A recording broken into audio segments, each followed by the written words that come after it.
Bueno, bienvenidos a otro programa de Control Comics, de cómo se llamaba el programa. Hace tanto que, hace tanto que no, que ahora que pasamos a bisemanal, ¿no? Quincenal, claro, pasa más el tiempo y uno queda más perdido que de costumbre. No sé si se habrán dado cuenta los oyentes que ya nos subimos todas las semanas, por muchas razones, pero una de las principales fue que notábamos que no nos seguían el ritmo, ¿no? Que, que la gente tardaba en ponerse a punto con los programas atrasados, entonces dijimos, bueno, lo hacemos quincenal y chau, y de paso hay más cosas que contar. Sí, ¿Ustedes cómo andan? como a darle todo bien. Verle en tu tiempo. Todo Este, bien.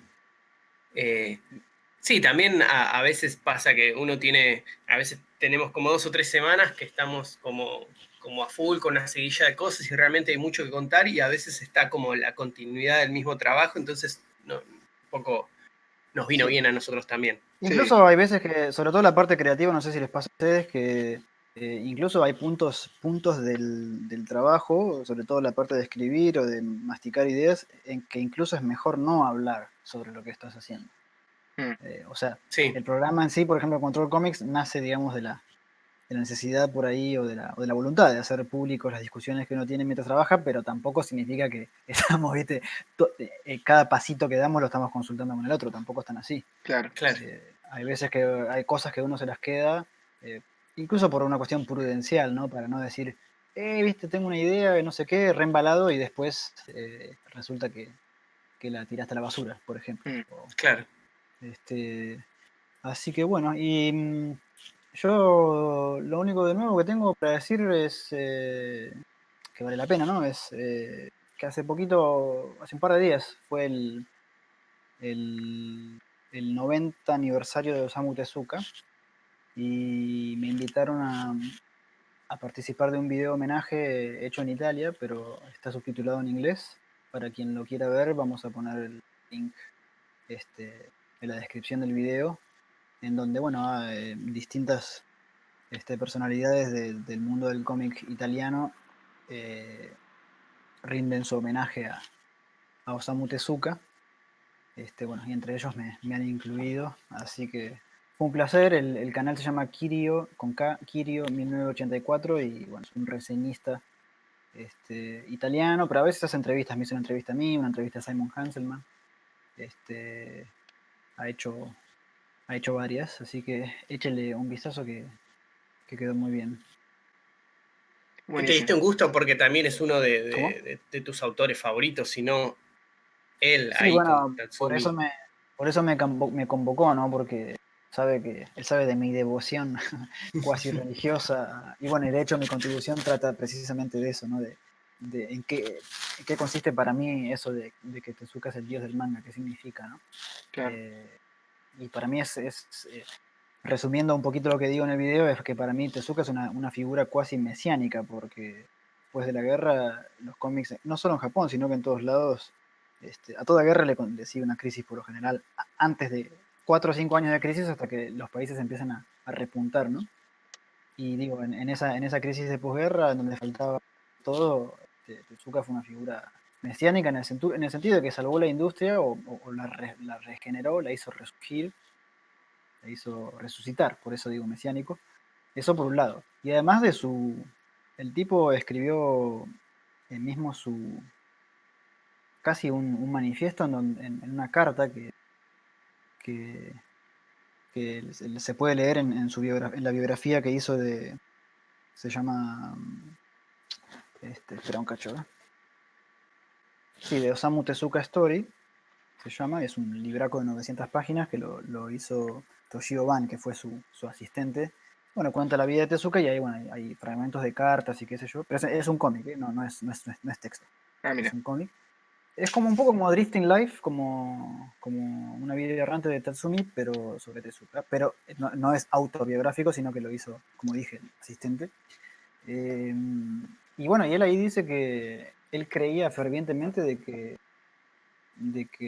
bueno, como ustedes sabrán, él era médico también de profesión, se recibió como médico, nunca llegó a ejercer, pero digamos tenía esta vocación. Entonces él decía que el manga precisamente era sanar, literalmente sanar los traumas de posguerra de los niños, ¿no? Decía, necesitamos darles historias en las que se puedan reflejar y historias que los estimulen para salir adelante. Así que de ahí viene también este concepto que tengo de él de figura salvadora, digamos, salvadora para generaciones y generaciones, ¿no? Bueno, ahí otro de los invitados al video homenaje habla de Pluto, ¿no? De Naoki Urasawa, que fue que Naoki Urasawa tomó un capítulo de Astro Boy, que se llamaba El robot más fuerte del mundo, y de ese capítulo, no sé, de 20 páginas, hizo no sé cuántos volúmenes, como 7 volúmenes, ¿no? Sí, 5. Que 5 dicho volúmenes. sea de paso y que tiene que ver con una de las cosas que hablamos mucho en el programa, yo siempre no me canso de recomendar esa obra porque es básicamente un manual en ciertos aspectos, es cómo generar identificación con los personajes en Sí. pocas páginas, que el lector se encariñe con él. O sea, para los que no lo leyeron, pero vos lo habrás notado, no me acuerdo si lo terminaste, pero hace poco me dijiste que lo habías agarrado. Sí, habré terminado los primeros 2 volúmenes, creo yo. Pero sí, bueno, Claro, precisamente la empatía, y ya entremos en terreno técnico, digo, la empatía de los personajes se tiene que generar desde la página 1. O sea, aunque no la haya terminado, la empatía Claro. se da porque se tiene que dar al principio, no al claro. medio ni al final. Mm. Y Pero sí, y en bueno, muy sí, pocas páginas lo que hace es introducir, bueno, en esta especie de historia media detectivesca, donde tratan de atrapar a uno de estos robots más poderosos del mundo, que se sospecha que es el que está atacando a los demás, te van presentando a cada uno de los que van a ser víctimas y cómo están claro. insertados en la sociedad. Y en muy pocas situaciones nos presentan rasgos que enseguida nos hacen empatizar con ellos, incluso con sus complejidades. Eso está bárbaro. Sí, bueno, lo que Eh, pasa también pone sobre la mesa, ¿no? Es un poco como pone la mesa también sobre la cuestión de la inteligencia artificial, o si los robots se pueden considerar seres con sentimientos, es como... Pero eso es lo loco, que Urasawa saca todo esto de un capítulo de 20 páginas de Astro Boy que es para niños de la década del 50, o sea, una locura. Digo, eso demuestra también las posibilidades del mundo que creó Tezuka. Por eso digo que es como un dios en el sentido también creador, porque él no si bien tocó todos los géneros, un montón de temas distintos que fueron variando con las décadas también, porque él siempre se basaba mucho en lo que pasaba en la sociedad en el momento. Si bien abarcó un montón de cosas Tezuka, incluso con una gotita en su producción, que son 150.000 páginas, ¿no? Entonces digo, 20 páginas de un capítulo de Astro Boy es una gota en un mar de obras. Fíjate cómo de ese ovillo ya un genio como Urasawa puede tirar y tirar y tirar y tirar y crear una obra maestra, ¿no? Y eso sí, demuestra la riqueza de la materia prima con la que trabajaba Tezuka. y también es una muestra hasta dónde se extiende su influencia, porque vos nombrabas, Claro. o sea, estamos hablando de Tezuka y de Urasawa, que Urasawa es un actor que si bien ya tiene unos años, sigue siendo bastante actual y aún lo influencia a él. Y vos nombraste antes también Drifting Life, Una vida errante, que es medio una autobiografía de Tatsumi. Y si vos ves el recorrido de todos los autores con los que él se rodea, todos están bastante marcados por él, a veces desde la imitación o de a momentos desde tratar no de imitarlo, pero de acercarse a él y después de diferenciarse, pero de alguna manera se ven influidos. Claro, bueno, sí, en el caso del Gekiga, la década del 50 nace precisamente como en oposición a lo que proponía Tezuka, pero no en oposición de una cuestión normativa de que estaban mal, sino que lo que ya existía, que era Tezuka, sirvió para definir lo que se puede hacer y formar una especie de identidad que a su vez sea una negación de lo que proponía Tezuka. O sea que incluso la gente que no siguió su camino se basó en su obra para poder hacer el suyo propio, ¿no? La obra de Tezuka es tan vasta que es, como dice uno de los chicos en el video que la obra de Tezuka no solo hay que leerla, sino que hay que estudiarla. Porque yo creo que estudiando la obra de Tezuka se entiende mejor la historia del manga y incluso la forma del manga, los contenidos. Bueno, hay cosas que vos nombraste de esto del desafío, de la superación y todo eso que han sido cosas que incluso después tomó mucho de los autores que después serían más mainstream, eh, están súper presentes. Yo hace ¿Vos poco leíste algo de justo Tezuka, Gatos? No, yo no soy muy del manga. Va, o sea, en Ujú. realidad no sé bien por qué. Siempre que voy a la casa del Pablo, me junto con el Pablo, siempre me muestra cosas y la verdad es que me interesa, pero como que conozco creo más artistas por ahí actuales como, como tu caso, que hacen Ujú. manga, pero que no por ahí no son de Japón.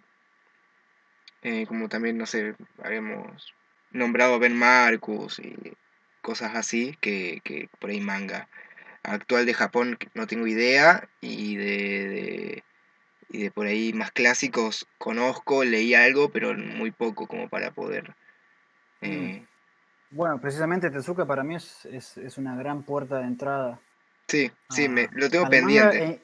incluso por un sentido este, cronológico, ¿no? También.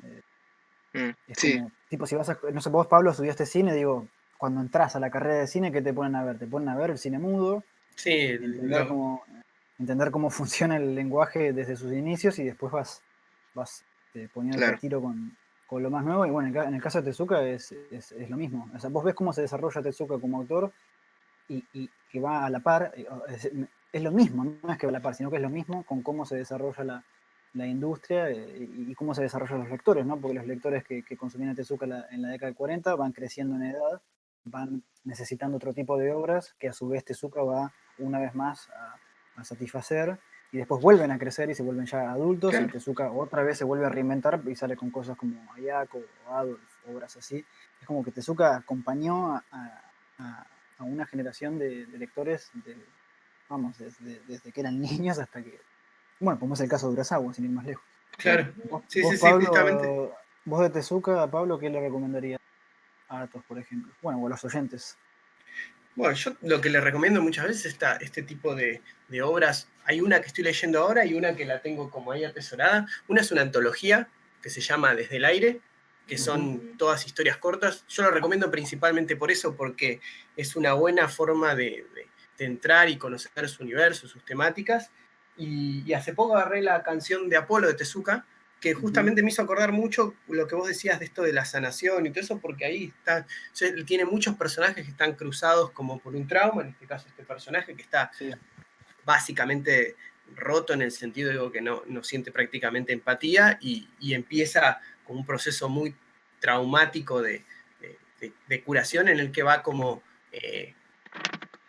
atravesando distintas vidas que no dejan claro al principio si son encarnaciones distintas o sueños o algo así, en el que se suceden casi, que es otro rasgo de él, como casi como tragedias griegas, o sea, son... exacto.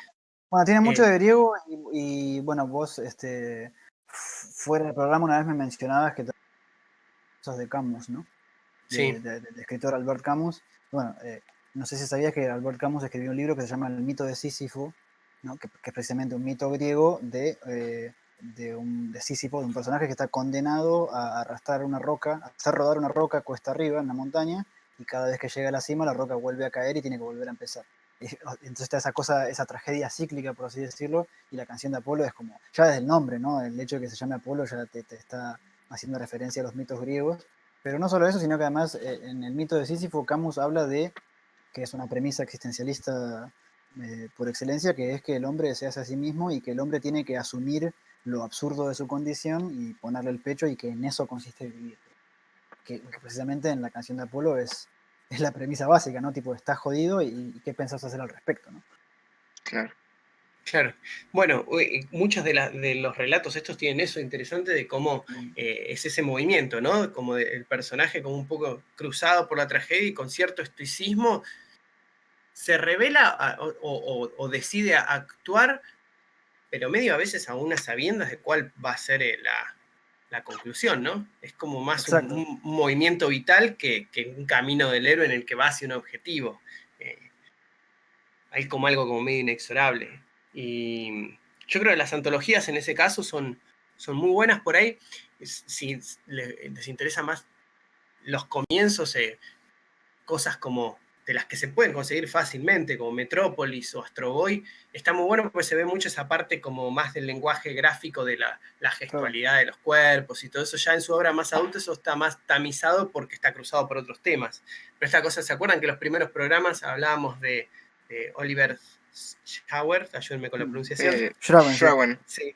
Que él tenía toda esta cosa lúdica de la gestualidad y todo eso, que un poco bebía de las cosas del principio del siglo pasado, y eso se ve mucho también en los primeros trabajos de Tezuka, y no por ahí esa densidad. Entonces, si quieren tener como un contrapunto, está bueno esas dos cosas. Y en Astro Boy se ve todo lo que después iba a heredar el manga más mainstream de acción, ¿no? O sea, la vertiginosidad, la acción más momento a momento. Si ustedes agarran, por ejemplo, yo la otra vez compré medio ilusionado Días del Futuro Pasado de X-Men, nada que ver, hace un par el año pasado, el anteaño, medio porque me acordaba de la serie que yo miraba de X-Men en los 90, y cuando lo miré, los tiempos del relato están años luz, digamos, de llegar a lo que ya hacía que en los 50 y 60 Tezuka. Claro. Digo, en cuanto a tiempos. Sí. Y es muy interesante porque en The Drifting Life, en el que nombraba Berleaga hace un rato, hacen uno de los... Y eso demuestra también cómo los autores analizaban a Tezuka. Agarran cuadros de cómics norteamericanos de esa época y lo comparan a algunos mangas, y contaba que, por ejemplo, en el cuadro de esa historieta norteamericana había un cowboy y estaba el movimiento de acción, y a la vez había un diálogo y un pensamiento, y lo que ellos analizaban es que el tiempo de lectura de ese pensamiento, ese diálogo, iban en disonancia, y por lo tanto rompían un poco la diégesis y la sensación de ritmo de ese tiempo, y que ellos decían, nosotros lo haríamos así, y lo mostraban pelado y agregarían más cuadros para esos pensamientos y diálogos. O sea, el tipo en todo sentido estaba... no es que estaba adelantado, sentó las bases de ese estilo de narrativa en la historieta, ¿no? Sí, bueno, ahí también está la vieja discusión, que es interesantísima, digamos, de qué otra forma podés alcanzar los niveles de producción que eran necesarios, ¿no? Bueno, la manera de cuando suprimir los fondos fue precisamente una manera, ¿no?, de poder satisfacer la demanda de trabajo de esa época, en donde había que hacer un libro de 128 páginas en un mes. Entonces, recurrir a ese tipo de... Me refiero a 128 páginas en un mes en particular porque, digo, ese era el formato en el que se trabajaba para la industria del callejón, que era como... los libros de alquiler, ¿no? Claro, exacto, librerías de alquiler. Una locura. Los niños iban, pagaban 4 o 5 yenes para poder leer 3 libros, ponele. Entonces, claro, había que sacar libros constantemente porque los chicos, viste, los devoraban. Además, porque no había otra cosa, no había venta, porque no había papel. Estamos hablando de la posguerra, ¿no? Entonces, pero...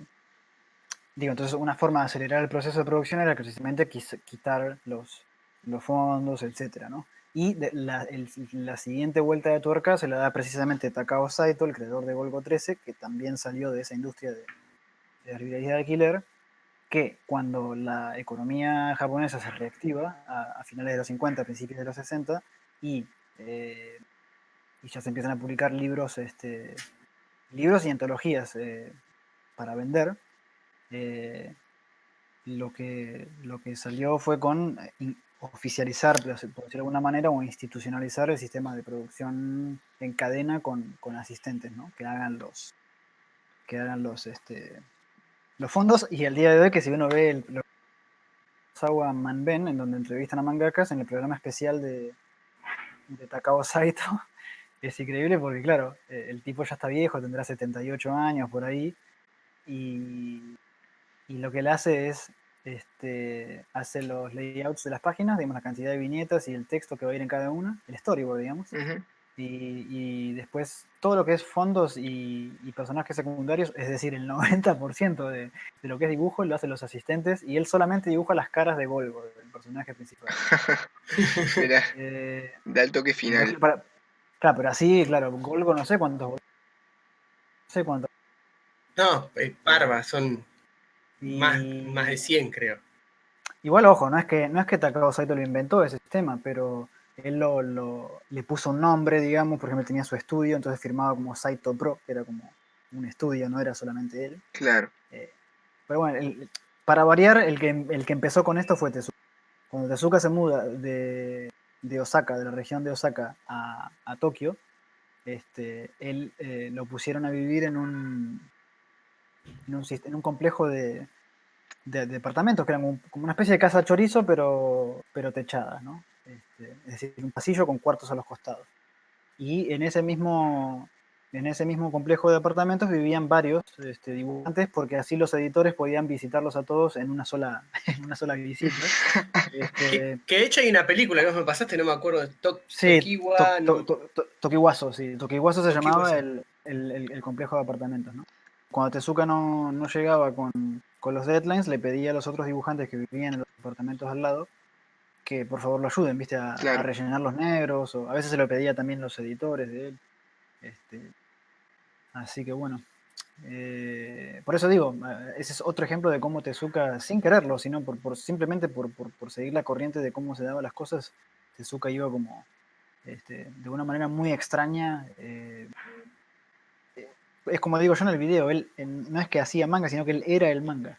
Por eso es el dios del manga. Claro. Él era la encarnación de lo que consistía de ser manga. Y es interesante como muchos recursos que esto es muy común que pase, lo hemos hablado en otros programas, que pasa en la historieta, de cómo recursos que surgen, gráficos que surgen por la necesidad, la velocidad, se convierten en marcas registradas. Digo, el manga, el efecto máscara, porque hay una cierta exageración por la velocidad con que se lee. Después, yo no sé si fue Tezuka el que empezó a trabajar con fotos, pero debe haber sido, si no él, alguno de los que inmediatamente posteriores de él. Y este recurso de también como de poner el fondo con todos los detalles en 1 o 2 cuadros y después como pedacitos. Digo, Yo el primero que he visto trabajar con así como una marca registrada me parece Shigeru Mizuki, ¿no? claro. Que los fondos precisamente los hacía otro grande, el Yoshiharu Tsuge, pero claro, en el caso de Shigeru Mizuki, él utilizaba fotos para los fondos y tal, y para los asistentes porque le faltaba un brazo, porque él perdió un Mirá. brazo en la guerra. Mira. Shigeru Mizuki, en la guerra del Pacífico, perdió un brazo y ella dibujaba desde antes, y cuando volvió a Japón, que tenía que continuar con su carrera, claro, le faltaba un brazo, entonces fue así que empezó Mira. a trabajar con asistentes y nada, le pasaba las fotos que decía, bueno, acá va esta foto, y la copiaban, pero con lujo de detalles, Ujú. y sin embargo los personajes eran como muy, muy, muy simples, ¿no? Como Claro. Kitaro. Es interesante cómo, no sé, es diferente cómo se termina moldeando las estéticas o las formas más comunes de hacer manga hoy en día a través de todas esas historias pequeñas que van pasando.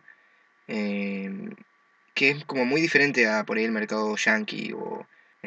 Sí, bueno, ahí tocas un tema que es como bastante más amplio que el cómic, que me parece que es con todo así, ¿no? No solamente con claro. todas las artes, sino con cómo funciona la sociedad en general.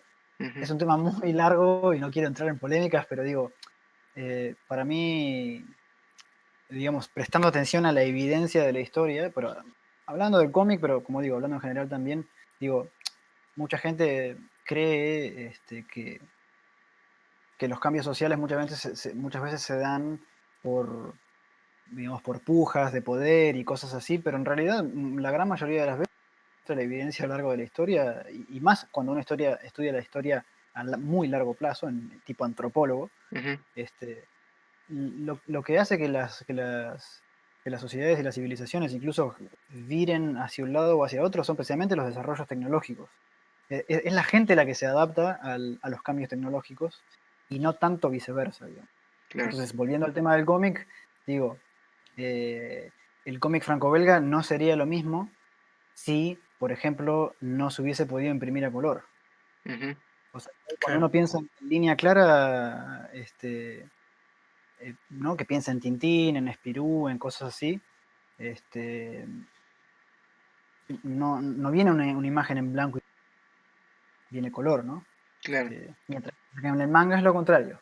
En el manga, pero bueno, y fíjate cómo es, porque el hecho de que sea color significa que pueden imprimir menos páginas, es decir, que hacen falta más viñetas, y viste, y ahí ya va la forma Claro, va se va cobrando forma modificando. solo Sí. alrededor de limitaciones no limitaciones, pero alrededor de condiciones Ujú. este, Sí, que son limitaciones técnicas. en un sentido amplio, ¿no? Bueno, Eh, fíjense que una cosa que pasa, por ejemplo, a mí me dice mucho mi hermano, que es medio, él es lector, pero no está como muy metido adentro, y una de las cosas que dice, por ejemplo, acá en la historieta argentina es, no entiendo, me cuesta entender a veces que se tomen el trabajo de crearse todo un mundo, unos personajes, para hacer un solo tomo. Yo le digo, pero claro. Facu, un tomo, por ahí son 1 año y medio, 2 años, si es más o menos rápido el autor, si tiene 100 páginas. De la vida de alguien. Sí, que hasta ni siquiera por ahí le pagaron de adelantado.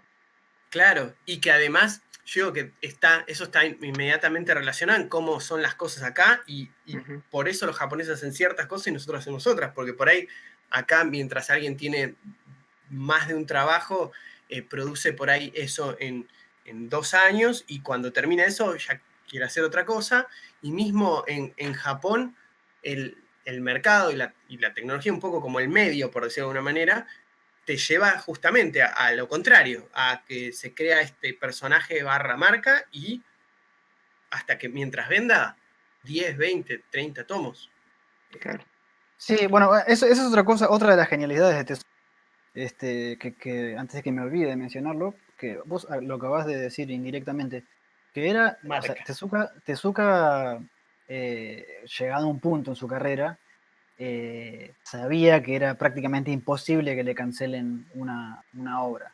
Primero porque tenía la suficiente cantidad de lectores como para que tenga una cierta continuidad. Y segundo porque ya tenía, ¿no?, como su lugar asegurado ahí por una cuestión obvia, que nadie le iba a cancelar una serie. Mm. Entonces la genialidad de Tezuka era de salir con premisas para la historia que se puedan estirar, estirar, estirar. Es me parece que es muy difícil que alguien, bueno, Urasawa es otro caso, pero digo, me parece muy difícil si vos me decís ahora, che, traeme una idea para un cómic que pueda tener 7 volúmenes de 200 páginas cada una, ¿entendés? Claro. Y Tezuka tenía premisas muy simples, lo que en cine se llama high concept, que es como son premisas muy, muy simples, pero que podés, digamos, sofisticarlas a voluntad, digamos.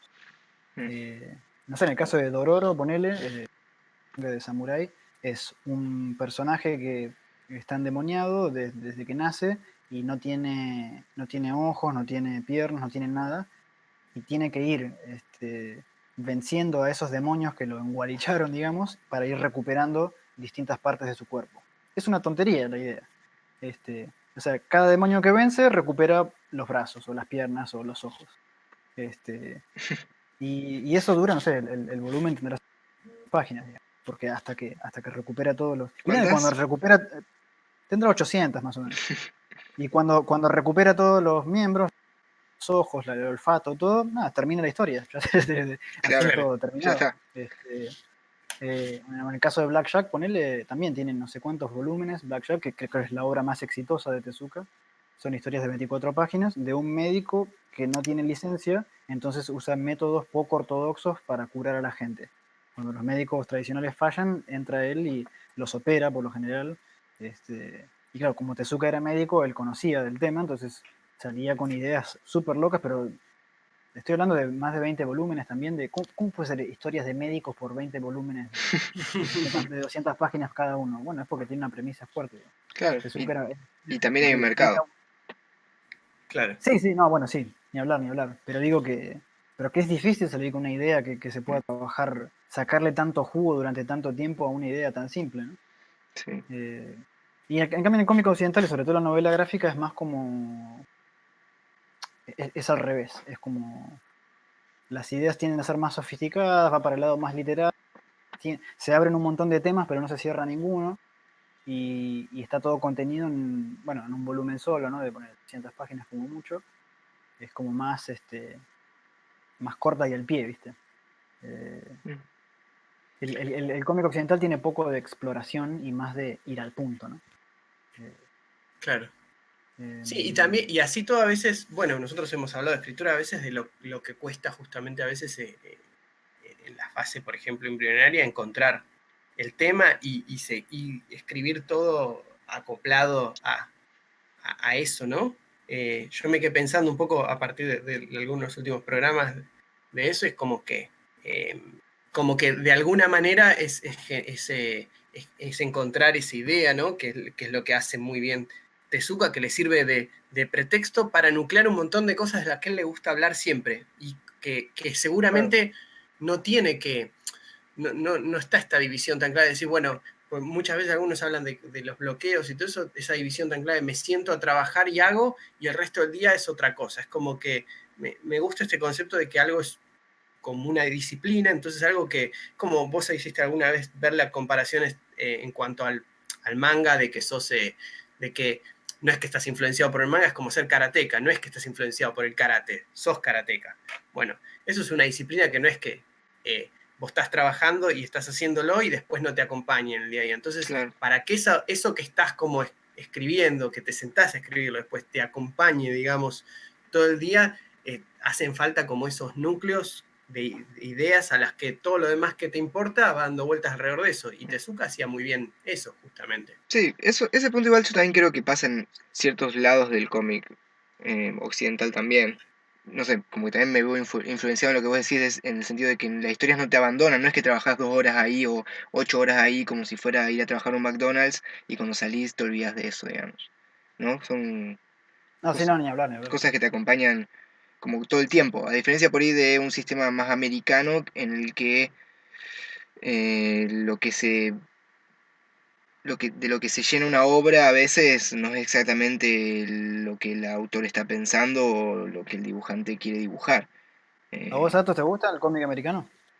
Me refiero mm, al mainstream. yo hace mucho tiempo que no leo nada de cómic americano, tipo, te diría 2 años y medio que, que leo muy poco. Y este año literalmente no me compré ninguna historieta de Marvel. Fue como el primer año que no me compré nada de eso y sigo a algunos autores, en realidad, que a veces trabajan para Marvel y entonces, bueno, los compro, tipo, no sé, David Aja, ponele. Claro. Pero tuve un momento en el que sí, lo seguí bastante, sobre todo como en mi adolescencia, o más de pendejo. Pero como que cada vez lo voy abandonando más, ¿no? Em, ¿Y qué es lo que qué es, digamos, lo que te alejó? y un poco eso me parece, como que a mí se me hizo muy monótono.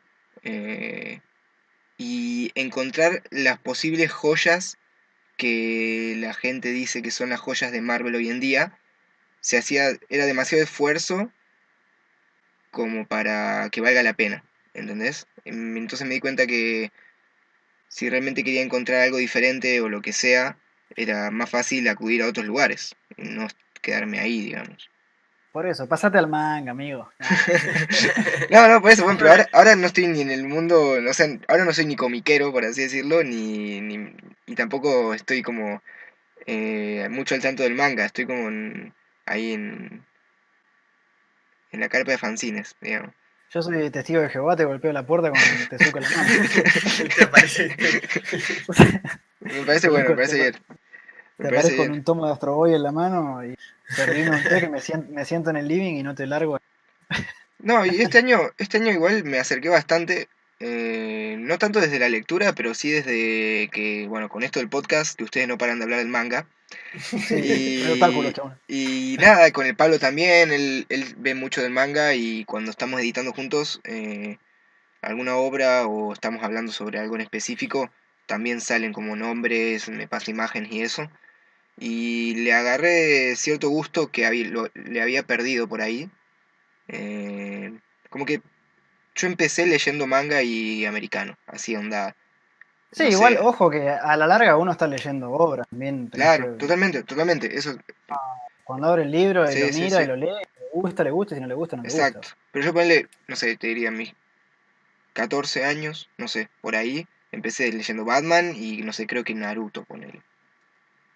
Eh, y no sé, ponle que ese año eso me voló la cabeza y de ahí fui como para un montón de lados hasta que encontré el cómic europeo tipo Moebius y esa cosa más ochentosa y como que ahí me perdieron un poco.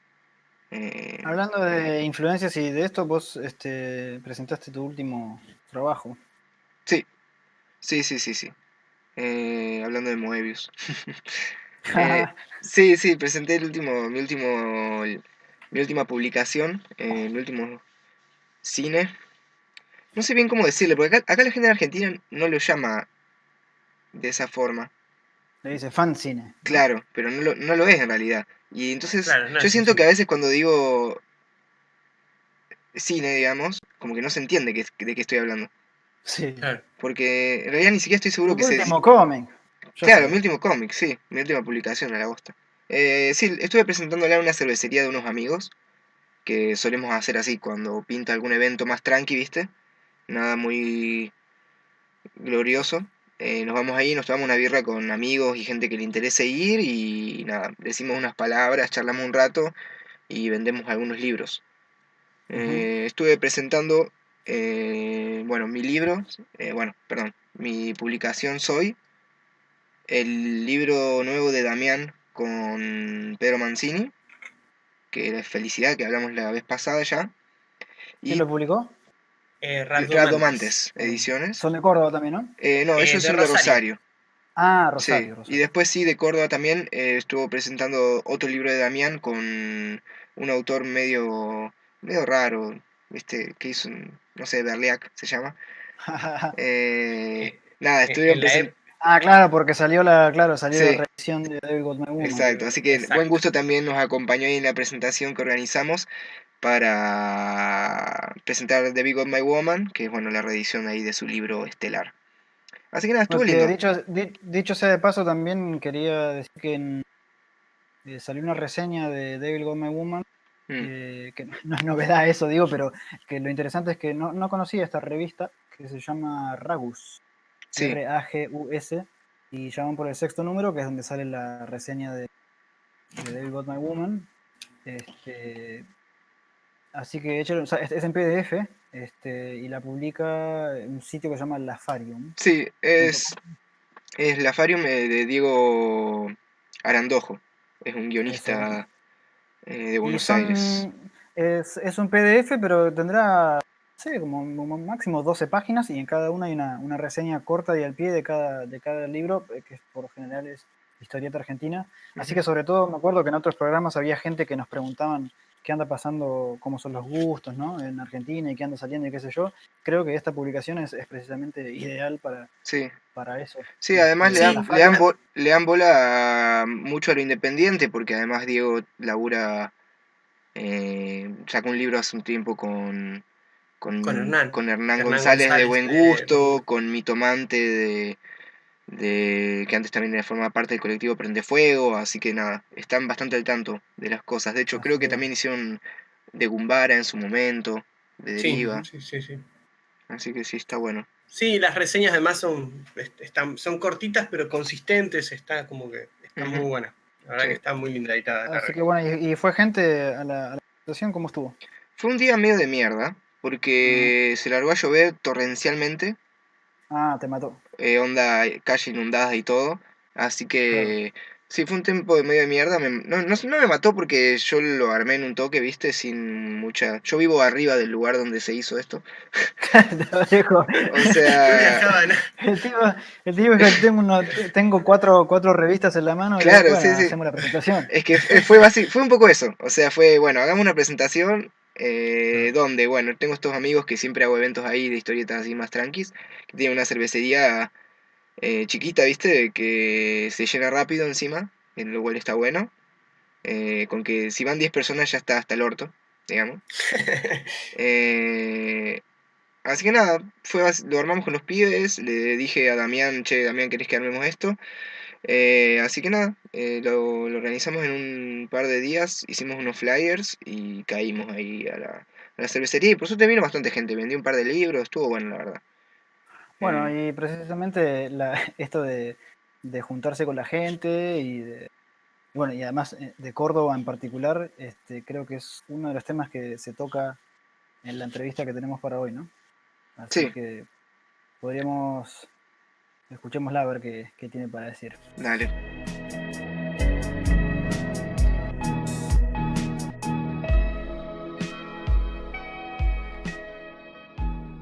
Bueno, Bueno, para nuestra entrevistada de hoy tenemos a Nacha Fullenweider, una historietista argentina nacida en la provincia de Córdoba.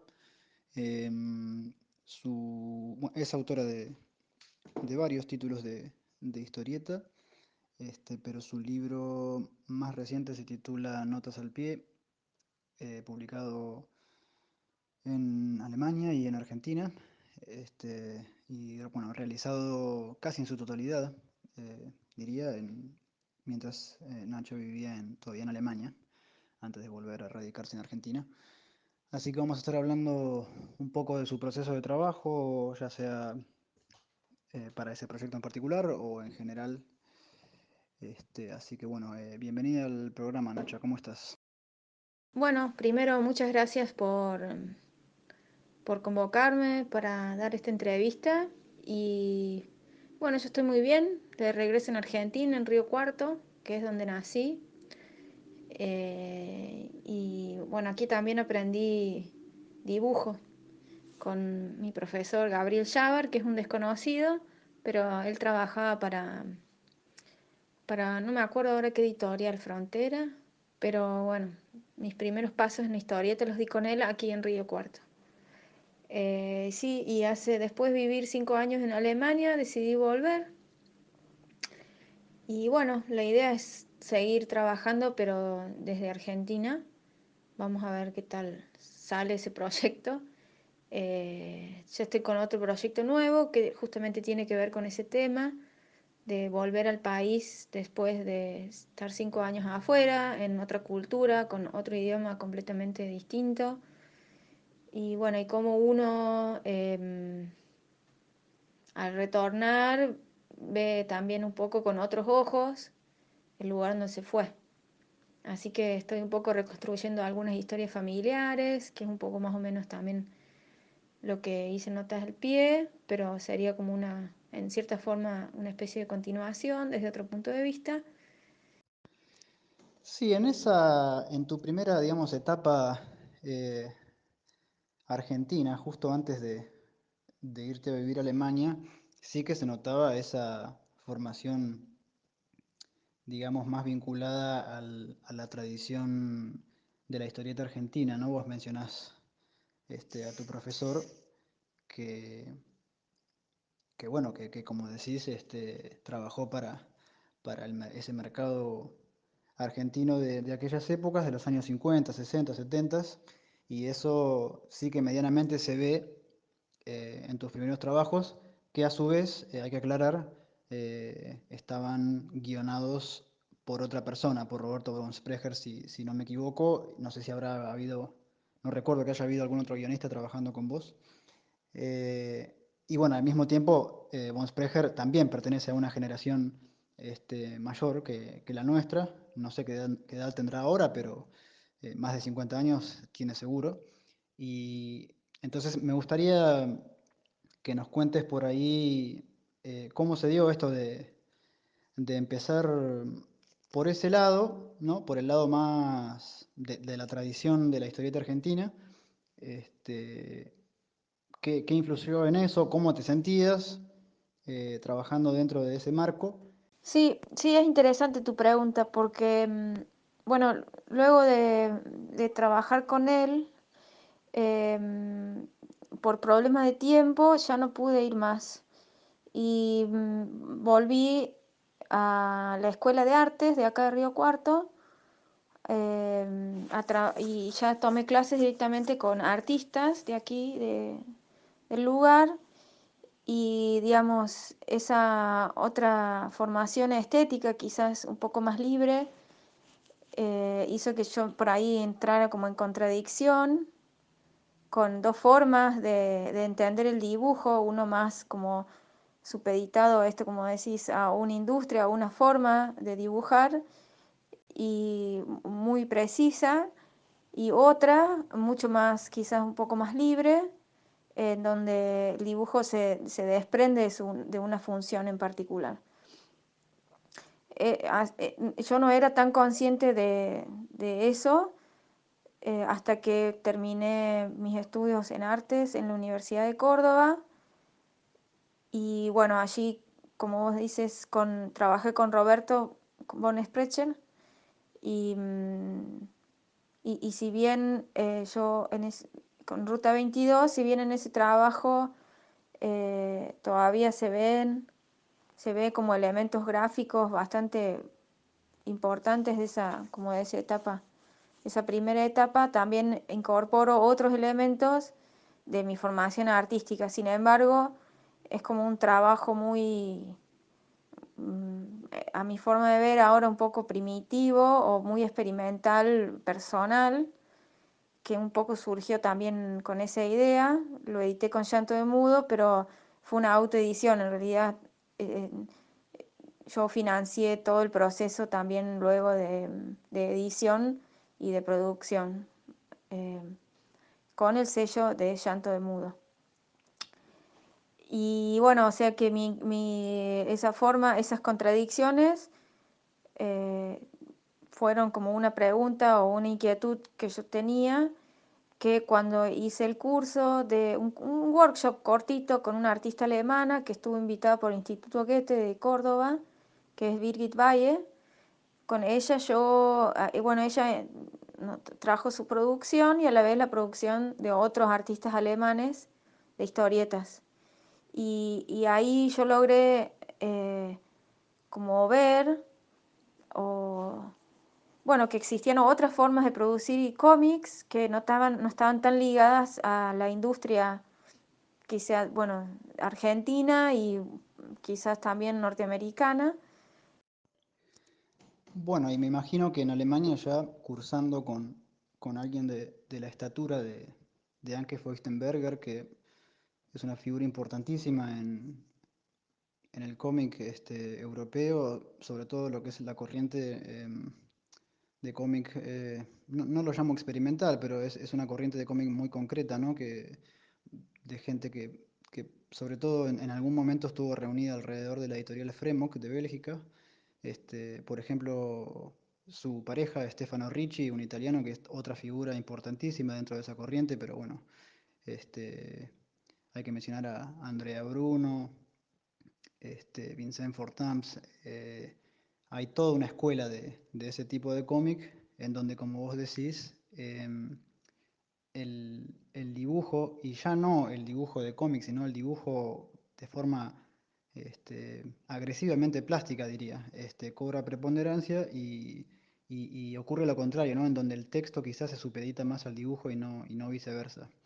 Hay una puja constante en ese sentido. Después hay gente, por supuesto, que como Martín López Lam, que ya lo hemos entrevistado, que él nos cuenta que precisamente hace de esa tensión entre texto e imagen su marca, ¿no? Pero creo que él toma precisamente de esta escuela que acabo de mencionar. Entonces me gustaría saber, me río, digo, porque me imagino que de trabajar de Córdoba y de trabajar en un tipo de historieta muy estructurado, a cursar con Anke Feuchtenberger debe haber explotado la cabeza, me imagino.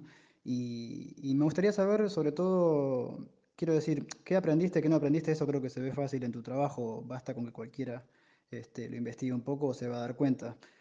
Pero me interesaría que nos cuentes un poco qué fue precisamente lo que tuviste que desprender, de lo que te tuviste que desprender con respecto a tu etapa anterior, qué tan difícil fue dar ese paso, qué tan natural surgió y qué tanto tuvo que ver la tutela de Feuchtenberger en particular, ¿no? Me imagino que al ser una carrera universitaria debe haber sido algo muy abierto, no muy dogmático, por así llamarlo, pero digo, el cambio fue tan radical en la forma de producir que me gustaría conocer un poco el proceso de transición de una cosa a la otra.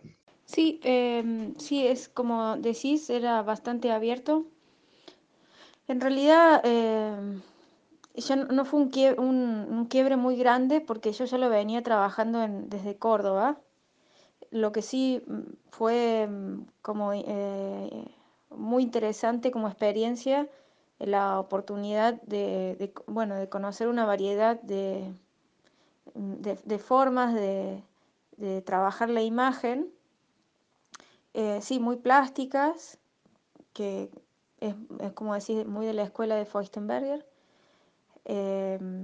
Y bueno, y que fue en un principio, trabajé mucho en esa experimentación y al final me quedé con la tinta como, como algo que realmente como una forma en la que yo podía articular muchas inquietudes.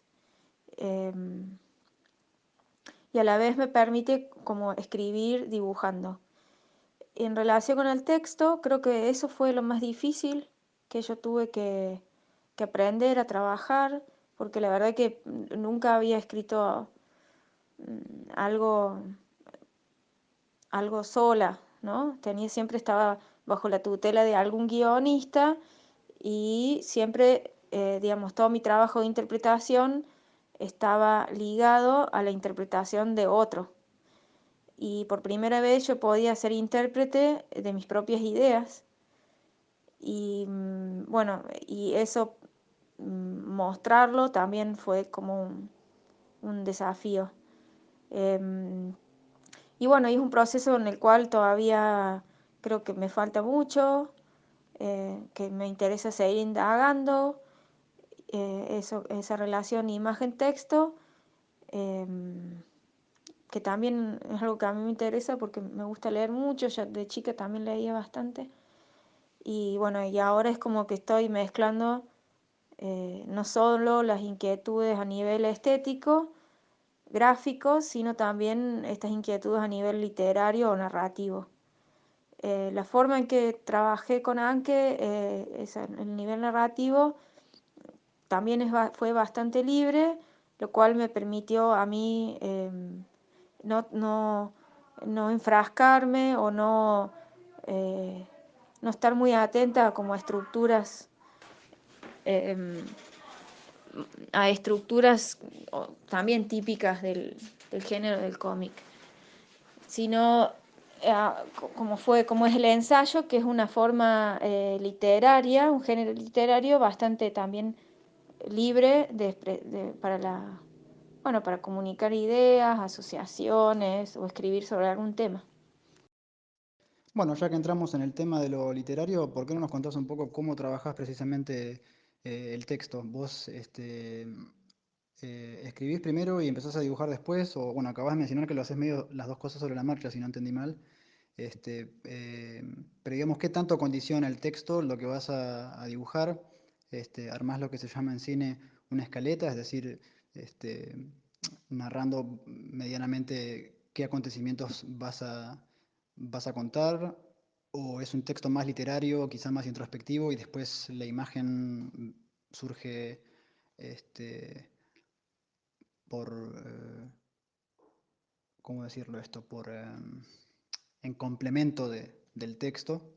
Este, no me da, estoy quizás sacando conclusiones, pero digo, no me da la impresión de que trabajes propiamente como con un guión. Este, no me da esa impresión para nada, porque tu trabajo precisamente al leerlo, este, ¿cómo decirlo? Por eso mencionaba también lo de la escuela de Feuchtenberger, ¿no? En donde, como dije, hay un divorcio entre el texto y la imagen. Mucho de esto también está en, como dije, la obra de Martín López Lam, este, entre los de nuestra generación. Es algo que yo también en su momento hice en años pasados, pero digo, me gustaría que vos personalmente nos cuentes cómo encarás esa parte. Sí, yo entiendo, pero yo no sé si lo llamaría divorcio. Yo creo que sí corren como en capas separadas, pero a la vez se complementan porque en una forma la imagen completa el texto y sí, el texto tiene una función preponderante, en tanto que sin ese texto la imagen o la secuencia sería sí, sería inentendible. Los textos de Feuchtenberg sí son particularmente difíciles porque ella escribe para ella misma. Entonces el factor comunicacional, digamos, el lector sí en su obra, bueno, asume un papel bastante diferente, sino que porque ella no escribe para alguien, sino que escribe para ella misma. Entonces, bueno, dice, hay gente que no entiende lo que escribe y bueno, y precisamente es porque a ella no le interesa que otro lo entienda. Yo no sé, en el caso de Martín creo que es distinto y en mi caso también, a mí sí me interesa generar una empatía con el lector o por lo menos que sí establecer como otro lazo. No es tan uno a uno quizás como son otras historietas, sino hay un factor de asociación bastante importante. Sí, en cuanto al guión, es como decir, yo no trabajo con un guión previo, sino que es más caótico el proceso de trabajo. Pienso mucho en imágenes, en las secuencias de imágenes, en cómo yo voy a introducir el relato y desarrollarlo. Y sí, como decía, tengo mucho trabajo por asociación. Ah, la cortaste lo más interesante. Por ahí estaría bueno que desarrolles un poquito más eso, que nos expliques a lo pavote, así como eh, precisamente cómo trabajás, digamos. Si uno se sienta al lado tuyo en una silla mientras estás trabajando, ¿qué ve? ¿Por dónde arrancás? ¿Qué tanto tiempo le dedicás a cada parte? Estoy hablando de todo lo que no es el dibujo, ¿no? O a no ser, como dije, que vayas escribiendo y dibujando al mismo tiempo. Eso. Por eso digo, contanos un poco más la parte práctica, digo, de en qué consiste trabajar. Lo que pasa es que es súper difícil de describir porque como no tengo un método claro, em, yo, por ejemplo, veo algo que me interesa, no sé, un tema, y voy y me meto en ese tema y leo todo lo que pueda abarcar sobre eso y a la vez a partir de ahí van surgiendo otros temas que se conectan, entonces así voy saltando como en un ping pong bueno, de temas y que me interesan en el camino y eso es lo que me lleva también después bueno, a dibujar y querer como a partir del dibujo tratar de desarrollar esas temáticas. Ahora mi temática, que ya inicié con notas al pie, es la inmigración y aquí en Río Cuarto eh, sigo con eso, pero como te digo, si se te sentás a dibujar al lado conmigo, eh, empiezo a dibujar lo primero que se me ocurre en el momento. Y acá en mi estudio, digamos, bueno, por ejemplo, tengo un montón de libros ahora que eran de mi bisabuelo, que era alemán, y ahora como los puedo leer, bueno, me pongo a leer esos libros que abarcan un montón de otros temas, y bueno, y así, y yo voy dibujando. Es como te digo, es como, no sé cómo, la verdad, cómo describirlo en particular. Lo que sí hice ahora es, compré como 8 bitácoras o 10 de dibujo y por cada bitácora tomo un tema. Bueno, me imagino que en ese caos, como lo describís, debe haber mucho de prueba y error, ¿no?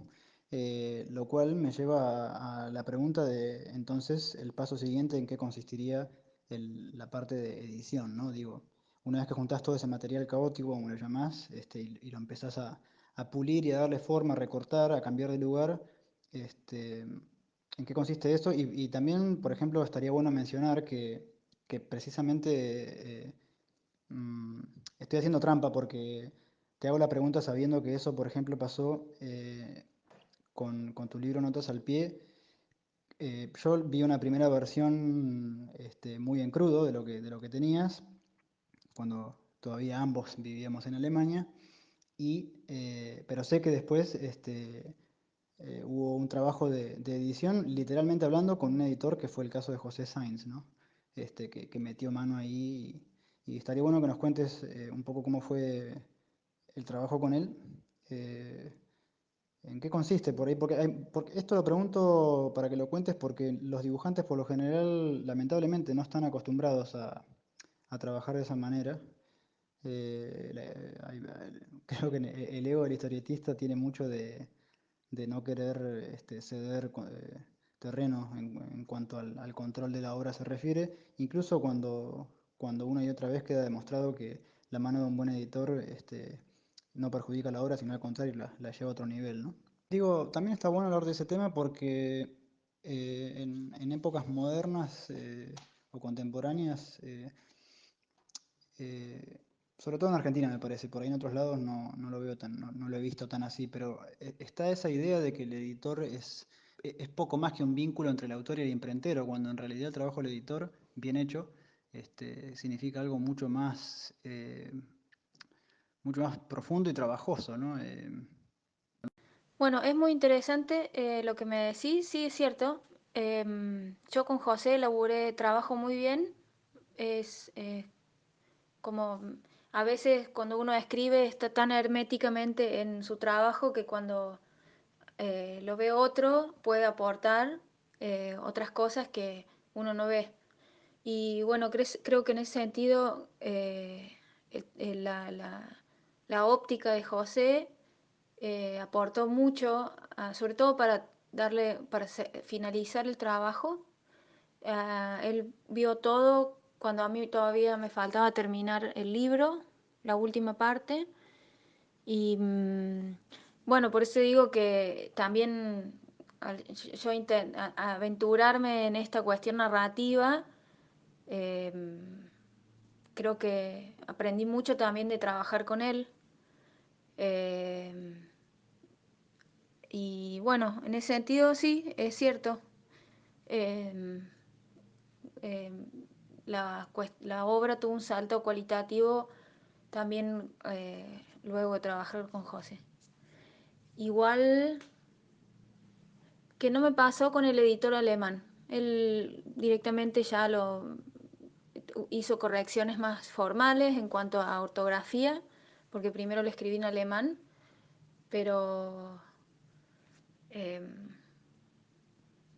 creo que José había algunas cosas que no entendía, entonces yo se las explicaba y fue un trabajo así como al último, eh, bueno, bastante comunitario, digamos. A mí no me molesta realmente la crítica, al contrario, creo que es lo que enriquece el trabajo.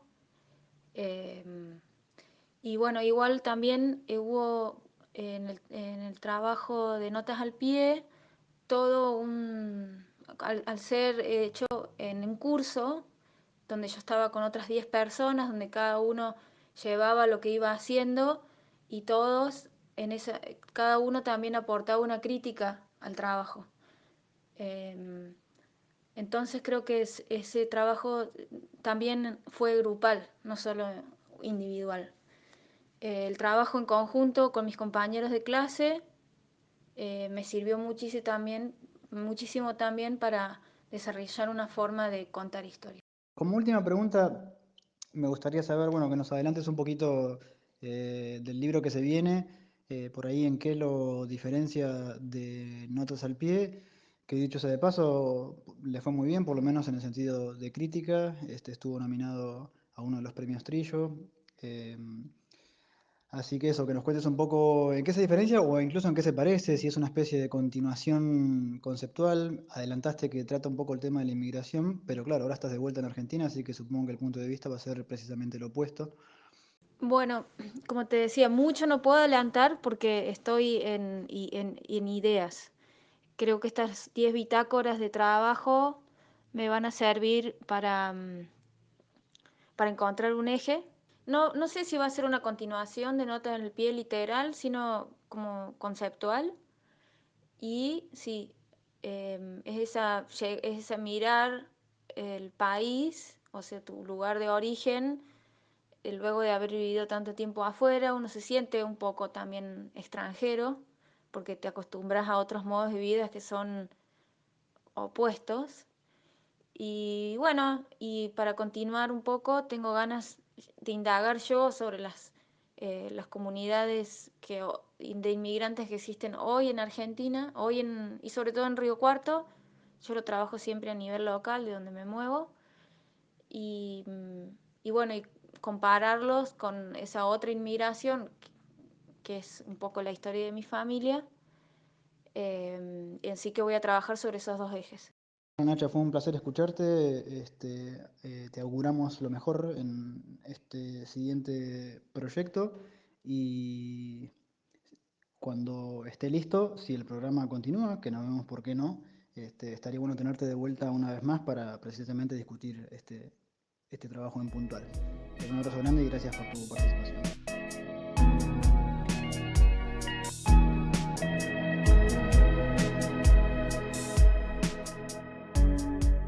Bueno, así que esta fue la entrevista con Nacha Bullenweider. Le mandamos un abrazo grande y bueno, tocó varios temas interesantes, ¿no? Sí, Sí, muchas sí. gracias, Nacha.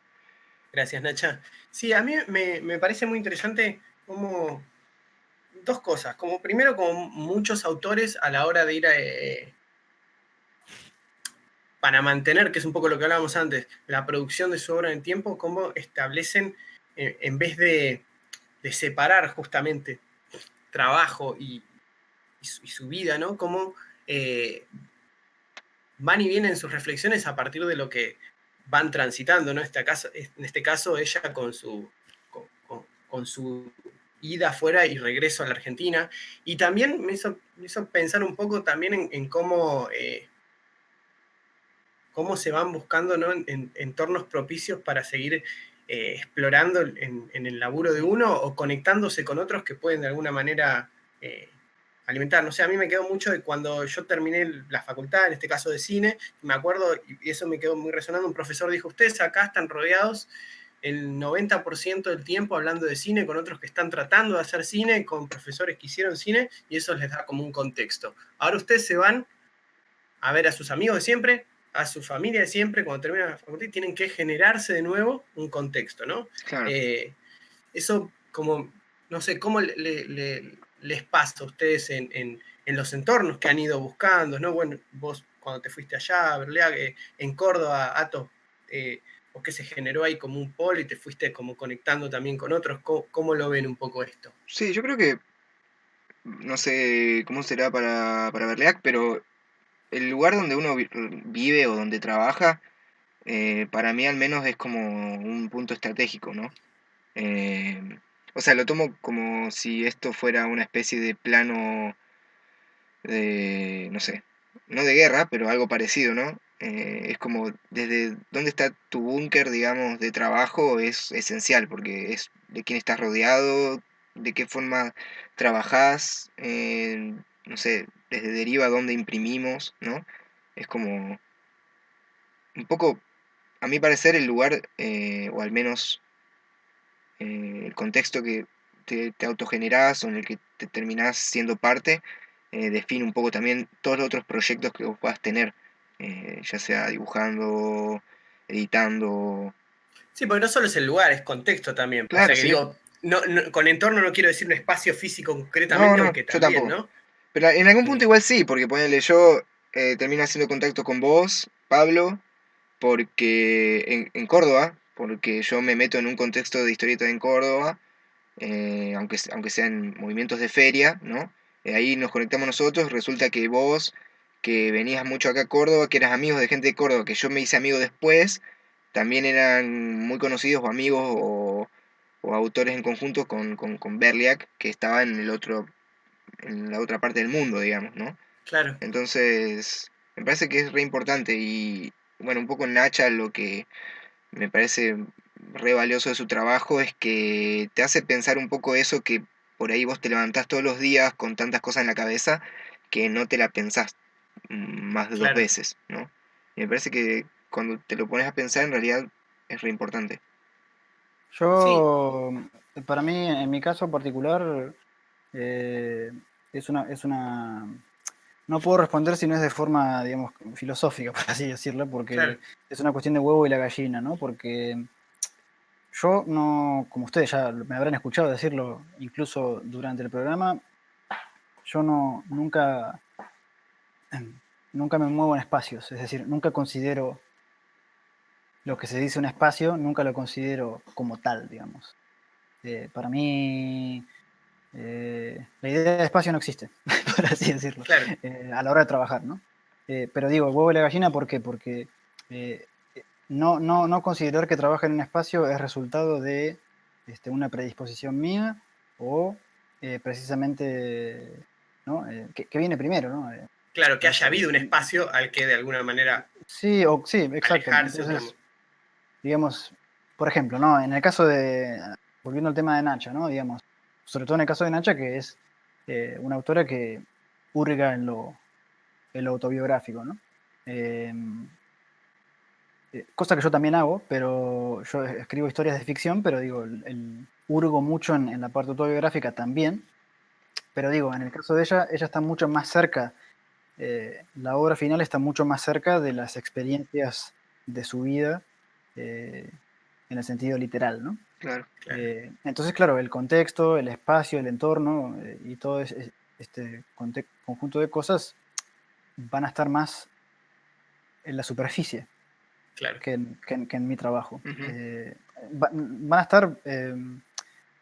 estar, primero porque son como una tabla de surf, es decir, ella se apoya en eso para poder flotar, Ujú. digamos. Sí, bueno, Eh, no estoy diciendo que el trabajo en sí sea superficial, sino estoy diciendo que lo que está abajo, lo que está hondo, está más afuera.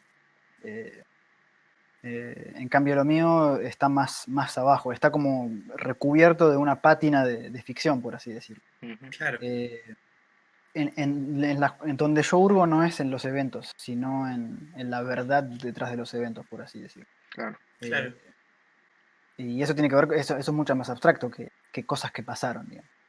claro. Eh, Bueno, a mí, por ejemplo, me pasa, y con esto voy también a que no me refiero simplemente a espacios como físicos o incluso Claro, sí, totalmente. de encuentros, sino que yo puedo tener épocas en las que ir a eventos y conectarme con otros también me sirve a veces también mucho como para conectar primero con energía y entusiasmos de otros, ¿no? Y a veces también con lugares que no me imagino de dónde, un poco como es a la falta de haber, por ejemplo, una industria como tienen los japoneses, como lugares donde, que pueden ser, digamos, como el compartimento donde puede ir lo que yo más o menos no tengo definido todavía, pero tengo como ideas, ¿no? Mm, Eh, pero después necesito, y no sé si este espacio como aparte de soledad, y que prefiero mil veces por ahí esta virtualidad, ¿no? Acá, a que a un encuentro constante, por ejemplo, con otros colegas. Eso yo no sé si podría tanto. Claro, yo un poco lo que me refería con el contexto es que no me refería ni a una sobrecarga ni a una cosa física como de espacio de decir yo pertenezco a la historieta, sino de que, bueno, no sé, en mi caso por lo menos, quiera o no, hay amistades que se van formando y charlas que se van gestando en los momentos en cierto tiempo limitado, digamos, que moldean un poco por un momento es necesario estar en soledad, pero por otro momento también es rico como conocer cierto lugar o conocer cierta persona o que alguien te tire cierta data, ¿no? A mí me pasa que yo, por ejemplo, me doy cuenta que para el trabajo diario prefiero mucho más. Hay gente, por ejemplo, que trabaja muy bien y creo que algunos de los que hemos entrevistado se juntan a dibujar con, sí. con otros, ¿no? Sí, a mí, por ejemplo, eso mucho no me sale. Claro, sí, no, a Como mí que tampoco. necesito como más del aislamiento para que se dé esa especie de diálogo interno, ¿no? Y prefiero, antes de estar por ahí en un centro como muy bullicioso, o sea, no sé, chicos, cuándo voy a salir del campo, entre paréntesis, en vez de un centro muy bullicioso, esto de ir a la panadería de la esquina, todo muy tranquilo. O sea, necesito un entorno que me distrae como menos, por Claro. ejemplo. O por Sí, lo menos lo disfruto más y se me hace menos cuesta arriba ese proceso en eso a que si estuviese inmerso en una vorágine como más marcada por ahí. yo creo que estar en contacto con gente del medio o de otra, o de lo que sea, así en un momento más bullicioso, si se quiere, a mí me sirve como por ahí para gestar ciertas ideas o para, yo qué sé, por ahí convencerme a mí mismo de que hay que ir por ese lado, pero después cuando llega el momento de trabajar, es como vos decís, yo trabajo en casa y siempre solo, digamos. Claro, Claro, pero digo, pero una persona que tiende a ver, por ejemplo, como ejemplo, ¿no? Ponerle lo que uno tenga por concepto del cómic, ¿no? El sentido social, ¿no? Ujú, Bueno, en Argentina se le dice el mundillo, ¿no? Etcétera. Pero bueno, la simple conciencia de que existen otros autores ahí afuera, que muchos son amigos, otros no tanto, y muchísimos son completamente desconocidos, nosotros para ellos y ellos para nosotros. Digo, si uno considera el cómic como un espacio en donde todo eso está contenido, es imposible no traer eso a la mesa de trabajo. Te va a acompañar sí o sí. Y yo estoy en contra de eso. Por eso digo que yo no. Por eso digo que yo los espacios en general los evito, porque por dos razones. Primero porque es mucho ruido, como decías vos, Pablo, pero por el otro también es porque uno, ser humano, tiende a generar identificación con eso. Y para mí eso es un problema. Un problema que excede lo artístico, pero que se manifiesta en lo artístico sobre todo. Es más, mi trabajo trata sobre eso precisamente. Si uno lee mis cómics, trata exactamente sobre eso, sobre cómo despegarse del espacio, del entorno, y cómo trabajar desde una autenticidad que digo, no contra ello, sino libre de ello. Lo cual Claro. es un trabajo, y precisamente mi trabajo en puntual artístico consiste en eso. Sí, sí. Claro, pero A yo mí, no sé si, yo lo que no sé si uno tanto, o sea, si se trae todo. Creo que también eso tiene que ver con el método, entre comillas, de trabajo, ¿no?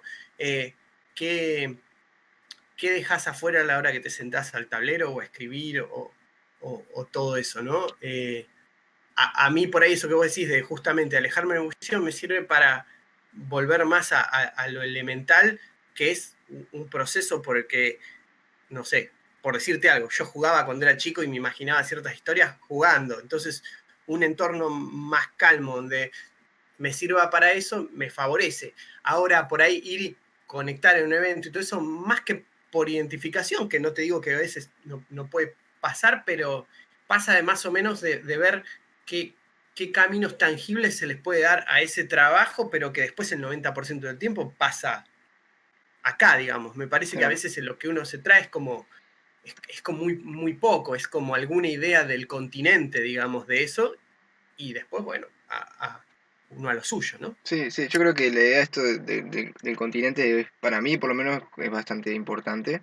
Y al mismo tiempo coincido un poco con lo que decís vos, Berleak, pues no sé si lo estoy interpretando bien, pero yo creo que el problema del mundillo, y esto también es algo que yo dije antes, creo que en el programa, el problema de esta concepción del mundillo como algo que ya está inscripto en cuanto a su forma, y que dentro de esa forma obviamente hay posibilidades nuevas y posibilidades arcaicas, pero esa idea lo que hace para mí es que lo, las nuevas expresiones o los nuevos lugares donde explotar formas de trabajar o lo que sea, son como chasquibooms, digamos, ¿no?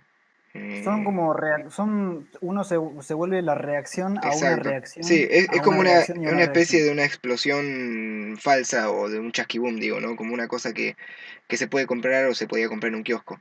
Pero sí me parece que está bueno a veces como plantearse por qué uno hace ciertas cosas y por qué no hace otras, eh, cuando está tan inmerso por ahí en un mundo de la historieta o lo que sea, porque por ahí se está limitando por el simple hecho de pertenecer, ¿no? Vos antes, Pablo, dijiste, yo, por ejemplo, voy a una feria y conecto con otra gente, y medio como que te contagias el entusiasmo, por así decirlo.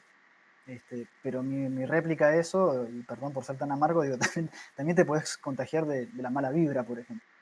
Sí, Y después, digamos, como Sí, ejemplo, tenés, ¿no?, un tipo que trabaja en una oficina, en un medio corporativo muy estructurado, ¿no?, donde la identificación precisamente con la empresa tiene que ser al 150%, y en donde tu empresa es tu familia y tu casa, claro. y al punto de que volvés a tu casa y no desconectás ni loco.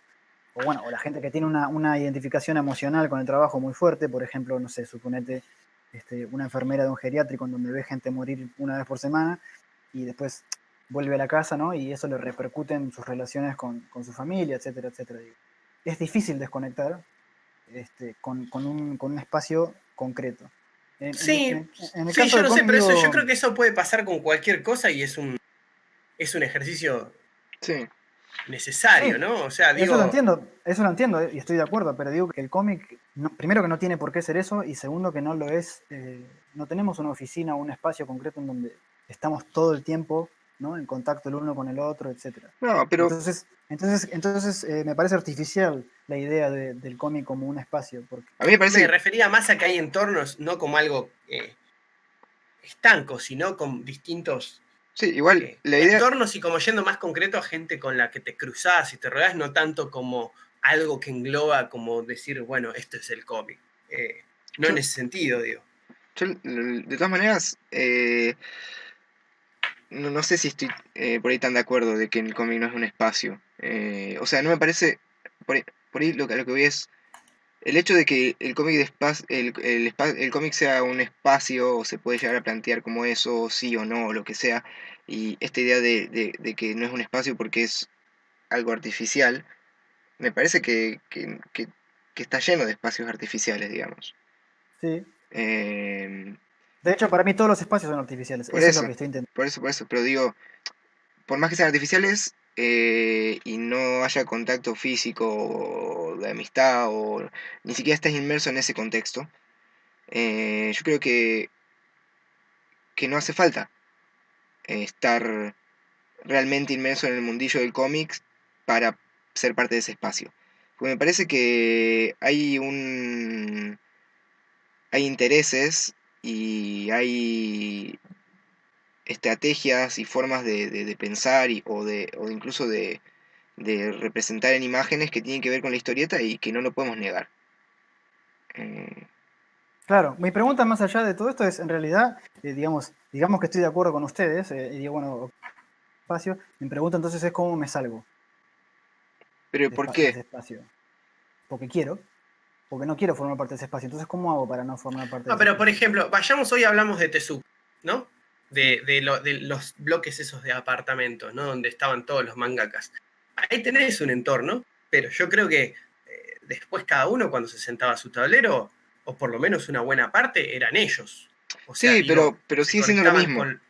O sea, la desconexión física o la desconexión mental en realidad es falsa, porque cuando uno tiene una obra en el mundo y la deja en una librería, vos podés estar en una pileta comiendo una media luna pensando en la luna, pero alguien está ujú. pensando en que vos sos un historietista y que vos dibujás de cierta forma, ¿entendés? Sí, yo Entonces, creo que es Claro, más pero eso una ya, cuestión de eso es un no bueno, ancla. dependencia. pero cuando hablamos de un espacio, ya uno pasa a ser y ya tiene un rol, tiene una identidad que, ¿no? que les impuesta desde afuera también. O sea, Pero Sí, yo creo que ahí vos, el pero también, problema pasa más por o sea, digo, porque uno en todos, o sea, así como dentro de un medio, como dentro de una familia o de un grupo, yo creo que el problema pasa en si hay una identificación muy grande con el rol, ¿no?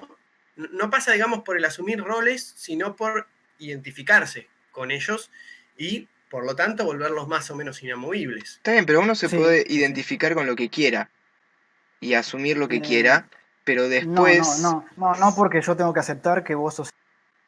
Imagínate si yo soy uno, imagínate si somos muchos. por eso no, pero Es lo que decir, voy es, pero lo que voy es, uno puede identificarse con lo que quiera, pero no puede asumir nada, digamos. O sea, de todas maneras alguien va a pensar otra cosa. Entonces, exacto. entonces la idea de si existe el espacio o no existe el espacio, y de cómo salirse de ese espacio, pero o sea, pero aún queriendo hacer algo similar a lo que se hacía antes en ese espacio, pero sin querer pertenecer más a él, eh, genera una paradoja que no sé si tiene mucho sentido. Bueno, por No eso sé si dije lo es, de huelga china también. Claro, claro, totalmente. eh, Sí, sí. O sea, es decir, en realidad genera muchísimo sentido. No yo creo quiero que más que un sonar... espacio es entrar en una dinámica, que es algo más, en una dinámica en que una parte de la vida de uno se cruza con eso, ¿no? Yo creo que tiene que ver mucho en cómo uno conecta, y donde vos decías, verla, que hay cosas que uno se conecta que por ahí con las que, así como hay cosas buenas, cosas que no, yo creo que uno también eh, bueno, elige, acá se digamos, cierra. mucho qué es lo que se trae, ¿no? Bueno, Claro. acá se cierra el círculo porque el debate empieza precisamente usando al trabajo de Nacha como ejemplo, o lo que nosotros creemos que es el ejemplo, Claro. el trabajo de Nacha como ejemplo, de cuánto el entorno termina dentro de la obra, etcétera, ¿no? Y por eso decía que en el caso de lo autobiográfico, Es más, yo diría que sería raro que un artista auténtico y honesto, como es el caso de Nacha, por algo la entrevistamos, deje afuera lo más importante de su vida. Sería muy extraño, es como... Es que para mí ¿Para qué vas siempre a...? somos medio autobiográficos, la cosa es que a veces... No, pero a lo que voy es, si Nacha habla de estas cosas en su trabajo es porque son lo más importante de su vida. Sería muy extraño que hable de lo segundo más importante de su vida, que se lo claro. guarde para ella, digamos. Sería muy raro, aunque sea de pasada, no sé. Pero digo, el interés por contar lo que uno tiene para contar es porque es fundamental, es como el eje de tu persona. Ujú. Entonces digo, el entorno, en el caso de Nacha, es pieza fundamental de esa narrativa, y no digo narrativa en el sentido más amplio, ¿no? Ujú. La narrativa de su vida, de cómo ella decide encarar su vida, y por lo tanto en la narrativa que ella va a contarnos en forma de historieta. Eh, Digo, ese es el inicio del debate, ¿no? El entorno eh, como uno de los elementos primordiales o no dentro de la narrativa de una persona. Yo dije, en mi caso no lo es tanto, Claro. o intento que no lo sea tanto. Intento que el tronco de mi narrativa pase por otro lado. Ujú. Sí, también Pero digo, eso bueno. una cosa que por ahí digo, para que no se malinterprete lo que quise decir, es que yo creo que hay un problema por ahí con...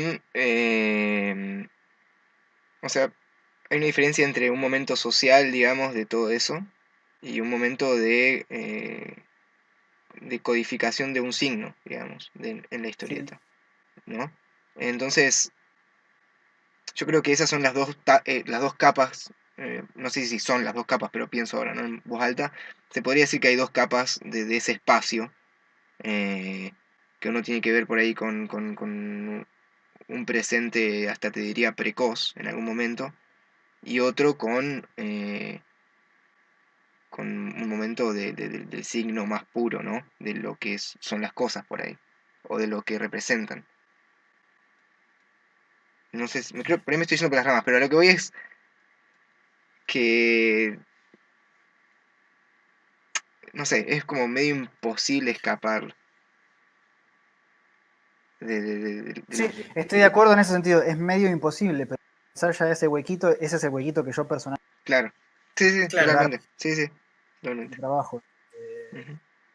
de hecho, de hecho, es tan pequeño el hueco que una persona cada 2000 años lo consigue. Pero, pero, pero digo, personalmente a mí trabajar por ese lado, y yo digo, Nacha es un poco como la antítesis en ese sentido. ujú, Eh, y bueno, por ejemplo, Martín López es un tipo que está como en el medio, me parece, eh, en el sentido de que él tiene un poco de Nacha en ese sentido, porque hay muchas cosas de su vida y tal, que están, como dije, en la superficie, pero también, ¿no? De vez en cuando pone un pie en el terreno claro. en el cual yo me suelo mover. Ujú. Este, Sí, es igual. como todo un espectro, es como un espectro Ujú. de punta a punta y todo un espectro que incluso puede oscilar dentro de la misma obra, ¿no? Claro. Sí, sí. Y igual también ahora pensando todo esto, eh, me, me hace poner en duda, digamos, si realmente una obra autobiográfica eh, sí o sí se define como en el lugar donde nosotros la estamos poniendo, digamos, ¿no? No sé si se entiende lo que quiero decir. No, no, O reiterar. sea, porque nosotros estamos posicionando a la obra de Nacha en un punto que es por ahí, de alguna forma, bastante alejado del tuyo, ¿no? Sí, yo lo veo así, por lo menos, sí. Sí, pero al mismo tiempo, no, ahora, después de charlar todo esto, por ahí no lo es tanto. Eh, Porque yo creo que esa vez es lo que a partir de lo que superficialmente uno explora, lo que explorás finalmente, más que cuál es el motivo inicial. ¿Me o sea, explico? Que se toma, a lo- como el tema que se toma, digo, claro, claro, o sea, en cuanto al tema y en cuanto a la superficie de lo que se ve a primera vista, está claro que Nacha está en un lugar donde habla sobre su vida y como dice Berlia, que hace highlights de lo que ella piensa, de lo más importante, de lo que ella vive, a diferencia de por ahí vos verle que estás en un punto en donde, si bien estás todo el tiempo pensando en tu vida, digamos, eh, le das le das capas de ficción que generan por ahí un aislamiento de ese espacio, ¿no? Eh, por ahí, no sé. Pero por ahí de todas maneras alguien puede pensar la autobiografía como la estás pensando vos, digamos. Sí, igual, y esto cabe aclarar que no estoy diciendo de valor, No, a no, mí no, no, eso sí, no, no, no, no, el para nada. trabajo de Nacha me No, no, no, no, no, encanta no, no. y No, el trabajo de Nacha me gusta precisamente porque lo considero como algo que para mí no es algo que nunca haría. ujú. Entonces, No, no, sí, sí, pues, totalmente. No, no está haciendo en cuanto a 2 puntos, la balanza es horizontal, digamos, no es para nada Claro. vertical. sí, sí. En ningún momento estoy hablando de una idea vertical, pero sí en ese horizonte de puntos. eh, no sé, lo de Nacha no lo veo tan anclada a un espacio.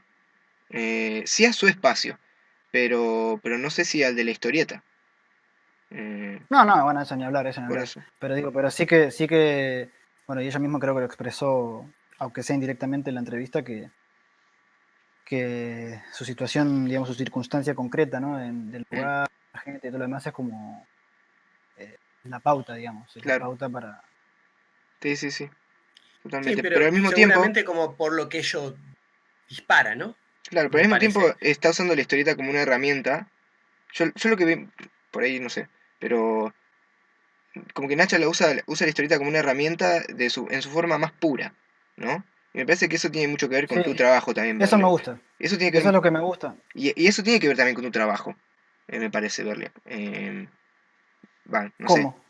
Y en cuanto... No, igual, bueno, tampoco te voy a Sí, interrumpir acá porque tampoco, digamos, me parece que es necesario poner mi ejemplo, mi caso como ejemplo de nada en realidad, puede haber no, muchos bueno. más ejemplos. Sí, sí, sí, Pero pero... centrándonos en el caso de Nacha, digo que, eh, bueno, ella misma usaba esta palabra, ¿no? De reportaje ujú, durante la entrevista, le dijo la cuestión del reportaje. Eso para mí ya indica que hay un objeto, digamos, a ser observado, que está ahí afuera, y el cual ella va digamos, a ver, y después va a escribir sobre eso ujú, que vio. Lo cual no quita, por supuesto, que no haya cierto nivel de introspección y que hable de ella misma, reflejándose en ese objeto, etcétera, ¿no? Claro, eso voy, digo, y Este, eso está bueno también pensarlo como dispositivo para narrar, ¿no? El tema de es un disparador, ¿no? claro. Y es ujú, lo que ella, es a veces más, por eso yo decía cuando hablábamos de los espacios lo que uno se trae, ¿no? Como es lo que ella se trae, extrae, lo que a ella le dispara a partir de eso, pero como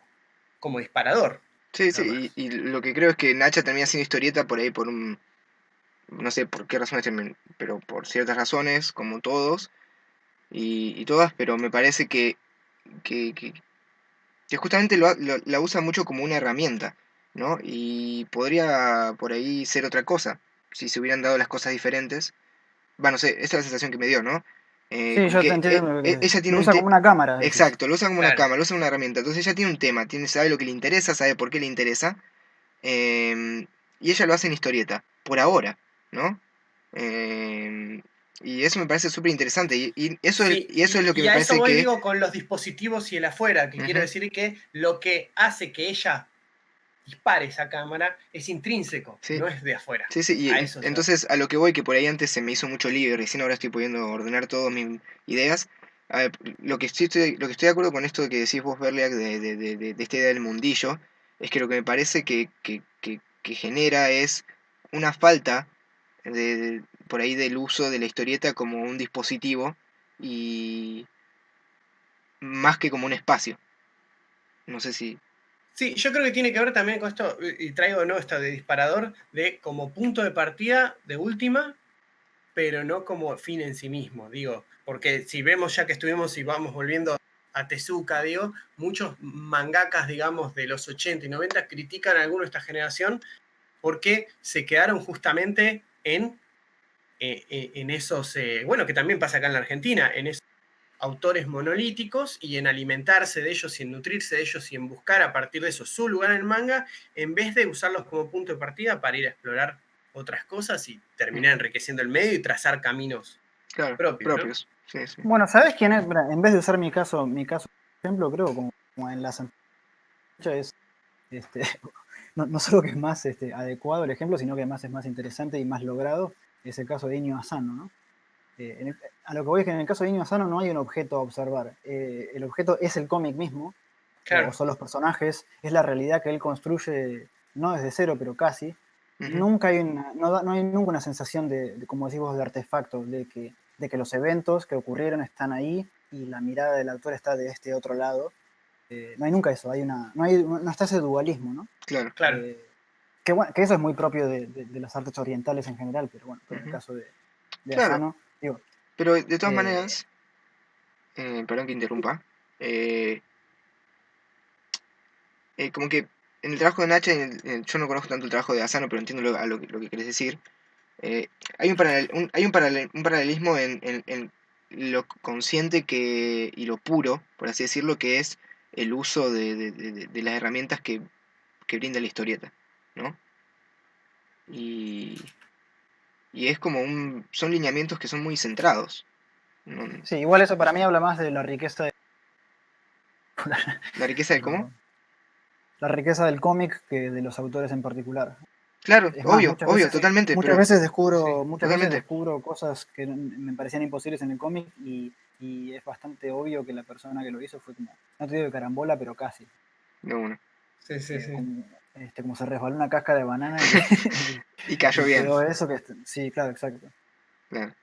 Bueno, Pero por eso creo que también siempre estas tensiones entre digamos, en un entorno dado, digo, puedo decir también, me refiero, digo, la tradición de la historieta en el sentido más amplio, ¿no? O sea, digo, japonesa, mundial, de donde sea. Digo, siempre va a haber, ya que hablamos hoy mucho del entorno y un diálogo, ¿no?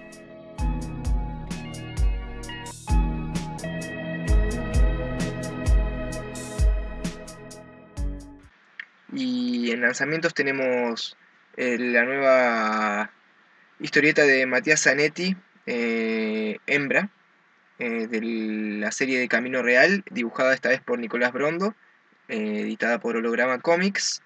Rip Van Helsing, Armageddon, de Henry Santana y Barreiro Furrúa, editado por Terminus. Después tenemos de Editorial Dícese, siempre la misma historia, el nuevo libro de Sole Otero. saludo para Sole.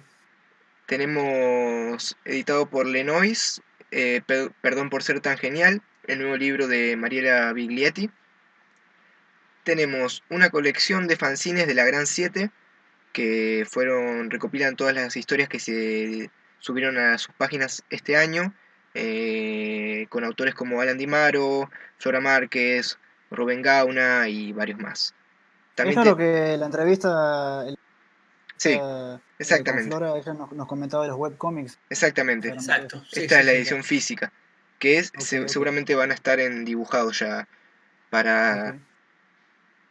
comprar. Y también salió un nuevo fanzine o publicación de Luis Santamarina, de Mitomante, y de Nahuel SB, que se puede leer ya en el sitio online de Mitomante y que también va a estar disponible en físico, que se llama Cabal.